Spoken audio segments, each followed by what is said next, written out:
Hello everyone, wish you all a very happy new year 2024 পোষণ tracker নতুন update চলে এসেছে ভার্সন 20.1। এই ভার্সনে দুটি প্রধান সংযোজন হয়েছে। একটি হচ্ছে low birth weight report for 0 to 6 month beneficiaries added in current month আর MPR data now available since April 2023 onwards। Bug fixes for growth monitoring app optimisation. এখানে লো বার্থ ওয়েট রিপোর্ট 0 থেকে 6 মাসের বেনিফিশিয়ারিদের যেটি কারেন্ট মান্থ অর্থাৎ ড্যাশবোর্ডে add করা হয়েছে এবং MPR ডাটা নাও অ্যাভেলেবেল সিন্স এপ্রিল 2023 অনার্স। চলুন আমরা অ্যাপের মধ্যে গিয়ে বিস্তারিত দেখি।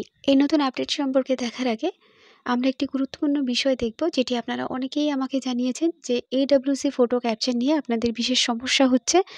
সেটি হচ্ছে আপনারা যখন ফটো ক্যাপচার করছেন, ফটো ক্যাপচার করার পরে আপনারা টিক চিহ্নে হাত দিচ্ছেন বলছেন এবং তারপরে পুনরায় যে পেজে ছিলেন সেই পেজে চলে যাচ্ছে, আপনার ফটো সাবমিট করতে পারছেন না। আসলে এখানে একটি ভুল হচ্ছে, সেটি হচ্ছে এখানে দেখুন একটি ওকে চিহ্ন আছে এবং পাশে একটি অ্যারো চিহ্ন আছে। আপনারা ফটো ক্যাপচার করার পরে এই ওকে চিহ্নটিকে স্পর্শ করবেন। এই ওকে চিহ্নটিকে স্পর্শ করলে আপনাদের সামনে এই পেজটি তখন চলে আসবে, তখন আপনারা সাবমিট করবেন, তাহলে কিন্তু ফটো সাবমিট হয়ে যাবে। চলুন আমরা এবার আপডেটগুলি দেখে নিই। দেখুন আমাদের হোম পেজে আমরা যখন চলে আসি তখন এখানে হোম পেজে ড্যাশবোর্ড এই অংশটি থাকে। আমরা এই ড্যাশবোর্ডের মধ্যে যাব, তারপরে স্ক্রল ডাউন করে নিচে যাব। সেখানে দেখুন একটি নতুন অংশ সংযোজিত হয়েছে, যেটি লো বার্থ ওয়েট লেখা আছে জানুয়ারি 2024। এখন আমরা এর পাশে যে ভিউ অংশটি আছে, এই ভিউ অংশে যদি স্পর্শ করি তাহলে কি হচ্ছে দেখুন এখানে আছে যে an average newborn usually weight in between 2.5 to 3.2 KG.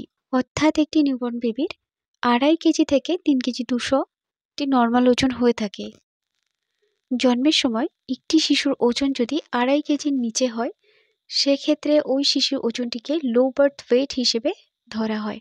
এখন এই যে নতুন আপডেটটি এসেছে, এখানে আমরা দেখতে পাবো যে আমাদের নিউবর্ন মেয়ে এবং ছেলে তাদের কজন আছে এবং লো বার্থ ওয়েটের বাচ্চা কতজন আছে, ছেলে এবং মেয়ে। এছাড়া গ্রোথ মনিটরিংয়ের ক্ষেত্রে স্মুথলি কাজ করার জন্য বাগ ফিক্স করা হয়েছে এবং অ্যাপ অপটিমাইজেশন করা হয়েছে পূর্বের থেকে অ্যাপটি স্মুথলি কাজ করার উদ্দেশ্যে। আজকে ভিডিওটি এখানেই শেষ করছি, দেখা হচ্ছে পরের কোনো ভিডিওতে। সকলের জন্য শুভকামনা রইল।